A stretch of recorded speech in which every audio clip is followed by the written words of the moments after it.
Ahora es el turno de la Cámara de Diputados, es el momento de empezar a debatir y van a esperar obviamente algunas de las respuestas que deberá brindar el próximo jueves el ministro Duhovne. Pero claro, vamos a analizar un poquito más en profundidad qué significa este presupuesto y también qué tan importante es la ley de presupuesto que se ha llamado históricamente la ley de leyes y hoy parece en algunos puntos un poco diluida. Se lo vamos a preguntar a nuestro invitado, el primero de la noche. Rafael Flores es economista, expresidente de la Asociación Argentina de Presupuesto y Administración Financiera. Bienvenido. Muchas gracias. Bueno, lo primero es eso, la cuestión de la importancia del presupuesto para un país.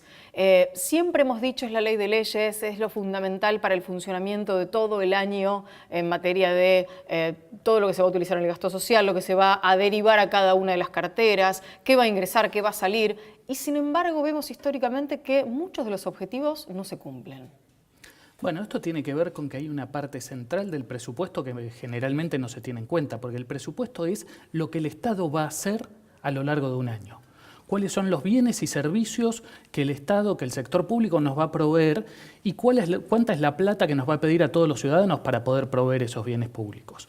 Entonces, lo primero es eso, discutir qué es lo que el Estado tiene que hacer. ¿Queremos un sistema de jubilaciones solidario o queremos un sistema de capitalización? ¿Queremos que haya universidad pública y gratuita o no queremos que haya? En base a esas decisiones, que son decisiones que tenemos que tomar entre todos, que son decisiones de toda la sociedad, bueno, el Estado tiene que evaluar cuánto sale eso y después definir cómo se financia. Claro, es decir que cuando nos quedamos con los números que tienen que ver con la proyección del dólar, con la proyección de inflación, en realidad nos estamos quedando con una parte muy pequeña del presupuesto. Absolutamente. Incluso cuando hablamos del gasto, que es muy importante, pero es secundario, porque lo primero es qué es lo que el Estado va a hacer. Y ahí es donde me parece que muchas veces no discutimos lo suficiente. El presupuesto es la ley de leyes porque es justamente donde el Estado dice todo esto. ¿Cuál es su visión sobre el rumbo que tiene que tomar el país en materia económica y cuáles son los bienes y servicios que quiere proveer? Entonces, por ejemplo, si uno lo plantea en términos de gasto solamente, entonces la solución siempre es bajar el gasto. Claro. Es tan simple como eso. Como en cualquier economía, incluso la nuestra, ¿no? En cambio, la diferencia entre la economía de un país y la economía de una persona es justamente esa, que una persona no puede decir, no, bueno, ¿cuáles son los bienes y servicios? No, una persona tiene un nivel de ingresos y ajusta su gasto a eso. El Estado ajusta los ingresos de acuerdo a los bienes y servicios que la sociedad quiere que le provea. Claro, esa es la diferencia y es sustancial además. Y lo que me pregunto en ese contexto es si este presupuesto para este momento y esta realidad económica de la Argentina es un presupuesto viable. Este es un presupuesto de urgencia. Es un presupuesto que se elabora en un contexto determinado, que es de una urgencia que tiene el gobierno para mandar señales al mercado, mandar señales a la sociedad y marcar que la crisis ya se superó. Entonces, es un presupuesto donde lo que hay que mirar sobre todo es esto. No es un presupuesto en el cual uno puede entrar en mucho análisis justamente en el qué se va a hacer, porque está elaborado con otra lógica. La lógica es decir, señores, tenemos una crisis de financiamiento, no nos quieren prestar más, entonces no nos financian el déficit que tenemos y por lo tanto lo que vamos a hacer es evaluar o mostrarle a toda la sociedad y al mercado que no necesitamos ese financiamiento, que podemos ajustar el gasto de manera tal de llegar al equilibrio para el año que viene. Entonces, claramente eso implica una contracción muy fuerte del gasto prácticamente en todas las partidas e incluso una suba de impuestos. Claro. Cuando uno piensa en uno de los segmentos que definitivamente se van a ver tocados y de manera sustancial, recién lo decía Nico, porque el ministro lo presentaba el tema de la obra pública como un crecimiento, pero claro, es relativo. Si lo pensamos en términos de cuánto va a ser el PBI del próximo año, claramente estamos hablando de menos dinero, es aproximadamente un 12% menos de inversión en obra pública. ¿Cuánto podrán mover a favor de la situación de Argentina estas famosas PPP, que es parte de lo que está el gobierno fogoneando y a lo que está apostando?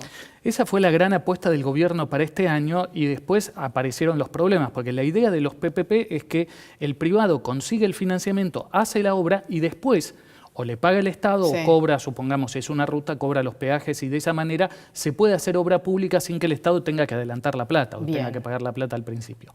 El problema es que por un lado, la situación financiera en la Argentina cambió drásticamente y por otro lado, incluso con la causa de los cuadernos, hay bancos que ya no están dispuestos a prestarles tan fácilmente dinero a empresas que están comprometidas en estas causas. Entonces, ese es uno de los grandes desafíos que va a haber durante el año que viene y que el gobierno va a tener que buscar algún mecanismo, alguna ingeniería financiera que le permita asegurar las condiciones para el financiamiento de estos proyectos de participación público-privada a los que tanto apostó.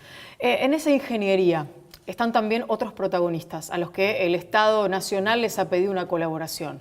Los estados provinciales, por un lado, que incluyen a los estados municipales, porque toda la derivación de dinero llega hasta las municipalidades, y por otro lado también aquellos que van a estar ahora tributando los derechos de exportación. Un importante sector porque no son solamente las agroindustrias, sino además el resto de los exportadores. ¿Alcanza este esfuerzo de cada una de esas partes de esos protagonistas? Vamos a ver. Hoy por hoy, pensar en lo que va a ocurrir en diciembre de 2019 es casi ciencia ficción en la Argentina. El gobierno apuesta que esto es así y yo realmente espero que tenga razón. Ahora, más allá de si alcanza o no alcanza, acá hay algunas cuestiones que son para discutir, porque la restricción fiscal no tiene ideología. Es decir, Argentina tiene un déficit, tiene un problema de financiamiento, tiene que cubrirlo. Y eso no es una discusión ideológica. Ahora, la ideología se manifiesta en la forma en que se enfrenta esa restricción. Claro. Es decir, a quienes les cobro impuestos, qué gastos bajo, qué gastos no bajo. Entonces, desde ese punto de vista, yo creo que si bien esto no se resuelve, porque hay una fantasía donde si bajamos los viáticos de los funcionarios y se resuelve el problema del déficit. No mueve la balanza eso. De todas maneras no deja de ser un gesto, ¿no? Está bien, es simbólico, es bueno que se haga, pero no resuelve el problema. Ahora, creo que por el lado de los por el lado de los gastos es muy difícil bajar más, porque ya estamos con un nivel del gasto social que es más del 70% del total del presupuesto.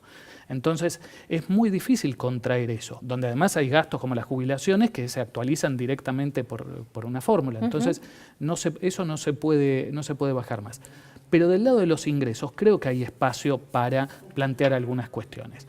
Así como se repusieron las retenciones y se ampliaron a todos los sectores exportadores, creo que a los sectores más ricos del país se les podría perfectamente pedir un esfuerzo extraordinario en este contexto y que el 1% más rico pague un poco más de bienes personales o que aquellos que tienen buena parte de su riqueza fuera del país paguen un plus por bienes personales, me parece que sería una medida de estricta justicia. Rafael, muchísimas gracias. No, gracias a ustedes.